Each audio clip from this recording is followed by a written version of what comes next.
오늘 말씀을 보면서 여러분 어떤 생각을 하셨습니까?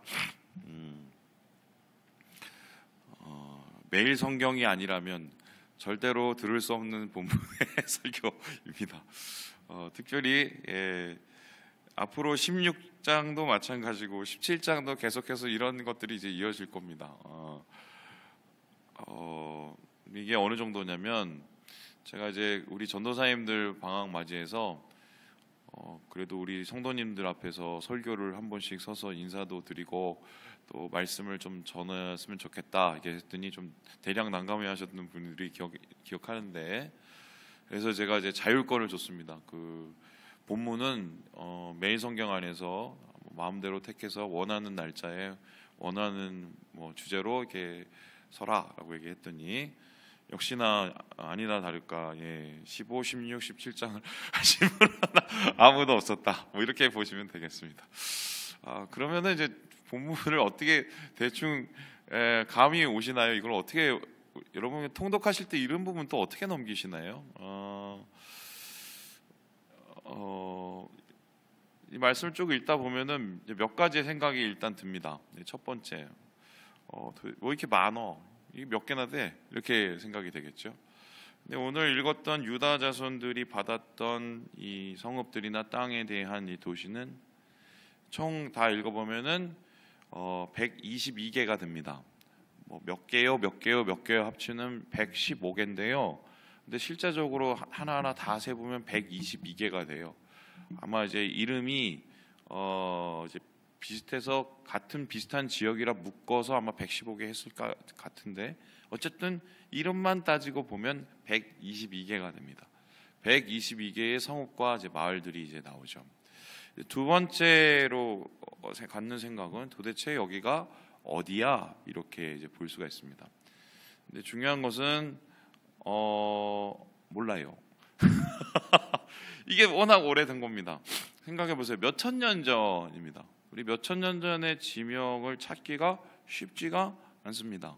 우리나라에서도 몇천 년 전의 지명이 물론 이어져 내려오는 경우도 있지만 대부분의 경우는 많이 바뀌게 되죠. 예를 들어서 우리 지금 서울 한번 생각을 해봅시다. 서울이 원래 옛날 이름이 서울이 아니었죠. 서울을 가리켜서 무슨 서라벌에서 서울이 되었다 이렇게 우리가 보통 추정을 하지만 일본 강점기 때는 경성, 그 전엔 또 한양, 또 계속 바뀌지 않습니까? 이렇게 이 지명도 이 시대에 따라서 계속 변천하기 때문에 사실 이 지역이 어딘지를 알 방법은 몇 군데 유명한 그리고 큰 성읍을 제외하고는 잘 없어요. 이제 그렇다면은 질문을 해보는 거죠. 아니, 우리 이때 이 기록을 할 때는 이것을 어딘 줄 알 수 있었다고 치나 이후에는 이거를 모른다는 거죠.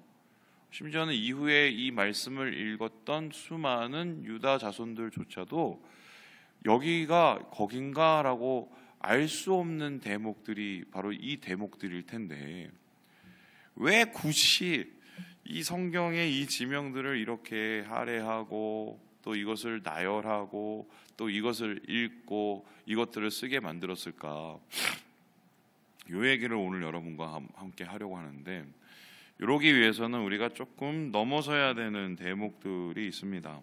오늘 이제 여기에 이렇게 얘기 나오는데, 우리 함께 우리 46절의 말씀을 같이 한번 읽어보도록 하지요. 시작.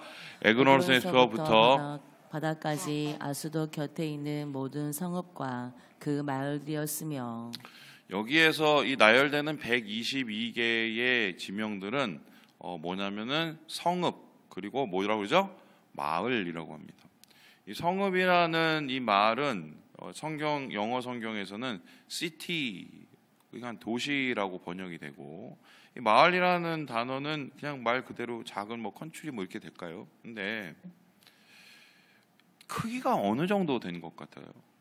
보통 우리가 성읍 이러면은 우리 생각에 제일 먼저 떠오르는 게 여리고성, 그죠? 아니면은 좀 작은 아이성 이렇게 생각합니다. 여리고성은 그래도 어느 정도 탄탄한 규모가 있는 성이었고, 아이성은 산에 있는 산성이었어요. 산성, 작은 산성. 그런데 중요한 것은 그나마 그건 형태라도 있습니다. 여기에서 말하는 이 성읍이라는 단어가 뭐냐면 이르라는 단어입니다. 이르라는 단어가 이게 우루에서 파생이 된 건데, 우루라는 단어의 뜻이 뭐냐면은 깨어 지키는 곳, 뭐 이런 뜻이 돼요. 그렇다면 이 규모를 따지자면 어느 정도냐? 사실은 지금의 동네 수준일 겁니다. 왜냐하면 이 당시의 인구가 지금처럼 폭발적으로 늘어난 시기가 아니기 때문에 사실은 솔직히 따져보면은 호원 뭐 2동, 호원 1동 이것보다 훨씬 작습니다. 뿐만 아니라 여기에 마을이라고 나오는 이 단어가 하체르라는 단어인데, 이 하체르라는 단어의 뜻이 뭐냐면요, 담이에요. 담. 그러면은 담이라는 뜻은 뭐냐면 어떤 가족들이 거하는 뭐 이런 장소를 의미하죠. 그러면은 이것을 굳이 번역을 하자면 촌락, 부락 뭐 이렇게 할 수가 있겠는데, 그러면은 시티라고 번역되는 이르, 이 성읍보다도 훨씬 더 작은 단위의, 한마디로 몇 가정 그냥 살고 마는 그러한 부락이었단 말이죠. 근데 이거를 성경에서 이렇게 시시콜콜하게 122개의 성읍과 부락들을, 촌락들을 이렇게 기록한다. 여러분, 이것을 우리가 어떻게 생각을 해야 될까요? 하나님께서는 말씀을 쓰실 때, 말씀을 쓰게 하실 때 절대로 그냥 허투루 하는 경우가 없거든요. 그러면은 이러한 작은 단위의 마을을 하나님께서 기록을 하시고 촌락을 기록하셨다는 것은 여기에 뭔가 담겨놓고 싶으신 메시지가 있을 것입니다. 아마 여기에 살고 있는 사람이 이 말씀을 보면서 이 성읍의 이름을 보게 된다면, 예를 들어서 여기에 뭐 호원 뭐 1동 무슨 아파트, 호원 2동 신도 뭐 6차 아파트 이렇게 써 있다고 한번 생각을 해보세요. 그러면은 어떤 생각이 먼저 들겠습니까? 와, 되게 반갑겠죠.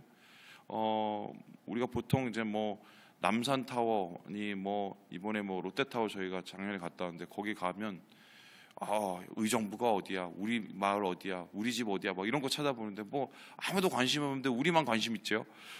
그런데 그게 딱 뭐 어딘 줄 보이면은 마음이 기분 좋지요. 어떤 것입니까? 와, 우리 동네, 우리가 살던 곳. 그럼 아마 이곳에 이렇게 하나님께서 이 기록을 써놨었을 때, 실제적으로 이곳을 땅을 부여받고 또 이곳을 일구기 위해서 살아가고 이곳 속에서 정착하여서 하나님의 뜻을 이루고자 하는 그런 사람들이 있었으면 되게 뿌듯할 거예요. 그러면 이게 어떤 의미냐면, 저는 이 촌락과 많은 이 성읍의 이름을 하나님께서 굳이 이렇게 기억하신 이유는 이건 하나님의 디테일이다, 이렇게 봅니다. 무슨 소리냐? 아주 작고 세미한 것까지 기억하시고 또 그것 속에서 하나님의 은혜를 새겨 놓으시는 하나님의 디테일인 거죠. 우리가 생각을 할 때 이 많고 큰 우주에, 많은 별에, 행성에, 거기에 있는 아주 그 먼지만도 안 되는 이 작은 지구에, 그 지구에 있는 또 작은 또 이 나라에, 그 나라에 또 작은 부락에, 이게 사실 존재라고 생각을 해본다면 티끌조차 안 되는 그런 존재인데, 중요한 것은 하나님의 디테일은 이러한 티끌에도 큰 관심을 가지고 성경의 한 부분에 그 이름을 적어 놓았을 만큼 하나님께서 그렇게 그것의 기억을 놓으신다. 이제 그렇다면은 저는 이 말씀이 생각나는데, 머리털 하나도 상치 않게 하시는 하나님, 그죠? 공중에 나는 새 하나도 그냥 떨어뜨리지 아니하시는 하나님. 그 하나님의 디테일이 우리에게 있다는 것은, 그것은 하나님의 변함없고 영원하신 사랑을 뜻하는 거예요. 하나님이 나를 아실까? 하나님이 내 삶을 아실까? 하나님이 오늘의 내가 당하고 있는 어려움을 아실까?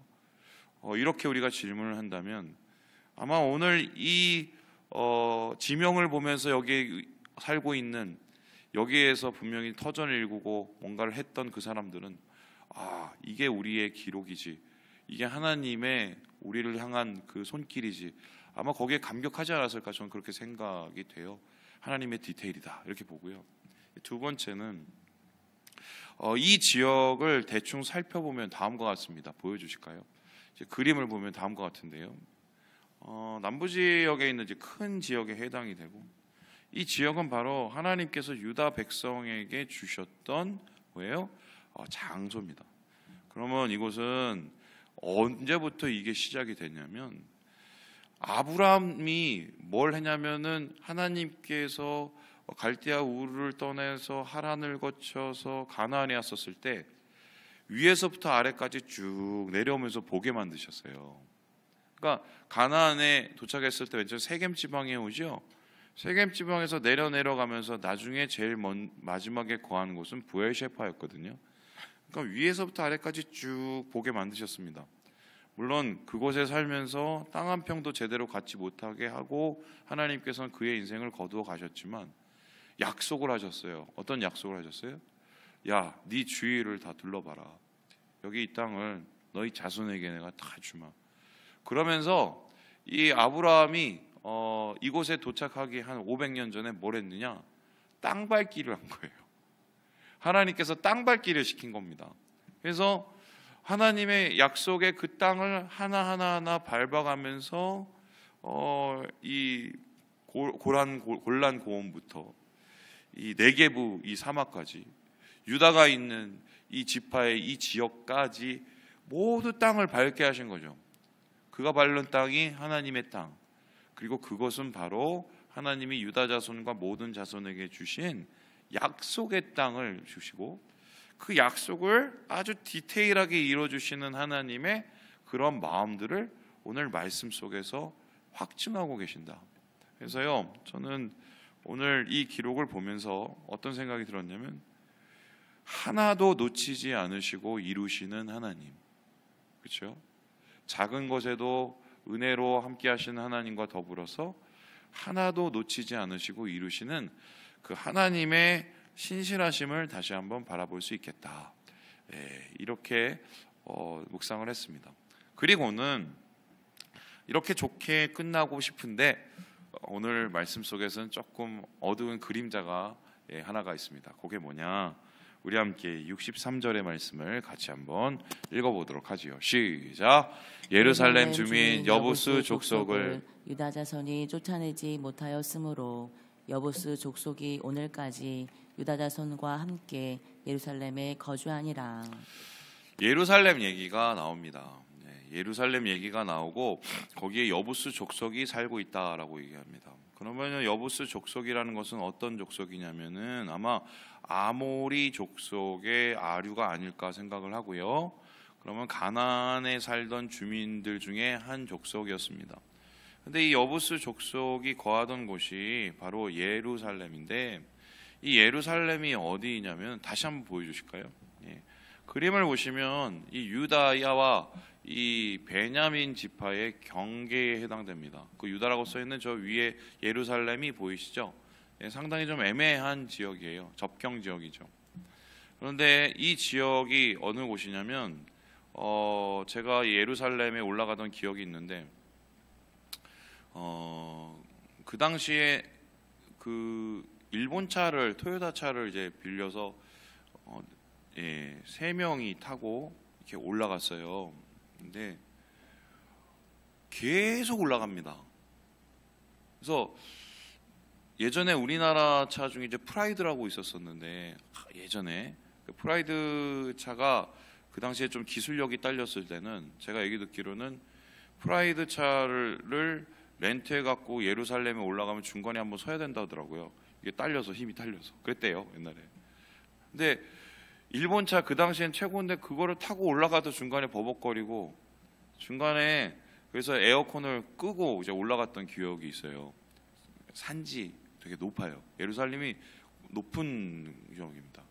이제 그렇다면 이 여부스족이 살고 있던 이곳은 이 예루살렘은 사실은 좀 되게 점령하기가 까다로운 곳이에요. 왜냐? 거기를 점령하려면 어떻게 합니까? 먼저 올라가야 돼요. 그죠?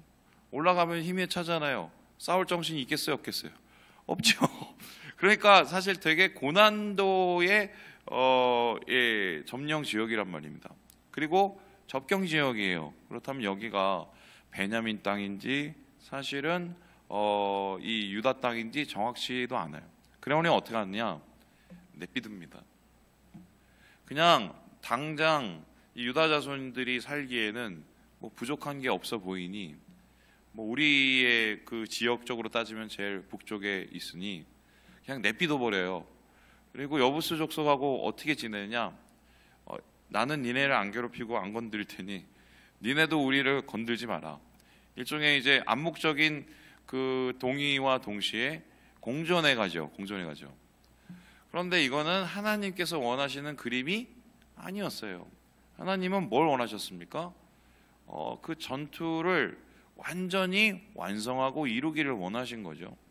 그래서 그들에게 준 그 땅을 완전히 정복하고 그곳 속에서 하나님의 나라를 완전히 거룩하게 이루기를 바라신 거죠. 그런데 그것을 당장 힘드니 일상이 버거우니 그거를 내려놓는단 말입니다. 하나님 주신 사명의 땅을. 그리고 나서 어떻게 됐느냐? 사실 이 유다 자손의 이 예루살렘과 더불어서 모든 지파들이 이런 지역이 생깁니다. 그냥 내버려 둔, 당장 내가 좀 귀찮아서. 근데 그게 결과적으로 나중에 어떻게 되냐? 이스라엘의 옆구리에 가시가 되고 올무가 돼요. 그래서 이스라엘을 괴롭히거나 아니면 이스라엘을 타락하게 만드는 원인이 됩니다. 우리의 삶 속에서 이걸 한번 적용을 해본다면 우리는 그렇게 원하죠. 하나님은 우리에게 디테일을 가지고 신실하게 약속을 이루시며 그것을 이루기를 원하는데, 그럼 반대로 우리는 하나님을 향해서 아주 작은 것까지 하나님을 바라고 디테일로 하나님께 충성을 하고 하나님의 뜻을 이루기를 원하는가? 아니면 대충 현실과 타협을 하고 오늘을 그냥 살아가기를 원하는가? 이런 생각을 한번 말씀 속에서 찾아보는 거죠. 참고로 말씀드리면 이 예루살렘 지역은 나중에 어떻게 되느냐? 점령이 됩니다. 누가 점령을 할까요? 다윗이요. 다윗이 이곳을 점령하고 결국 뭐가 됩니까? 왕이 되고 다윗 왕국이 세워져요. 이건 되게 의미가 있죠. 하나님의 원하시는 디테일을 완성했더니 그 나라의 평화가 닥쳐오고 하나님의 영광이 임한다. 이 말씀을 보면서 오늘의 우리 삶 속에서 남아있는 사명들을 다시 한번 고민해봤으면 좋겠습니다. 말씀 마칩니다. 우리 사랑하는 여러분, 주님 안에서 하나님의 섬세하신 은혜의 손길을 기억하시고 또 끝까지 우리 주님과 함께 사명을 감당하시는 오늘 하루 되시길 주님의 이름으로 축원합니다.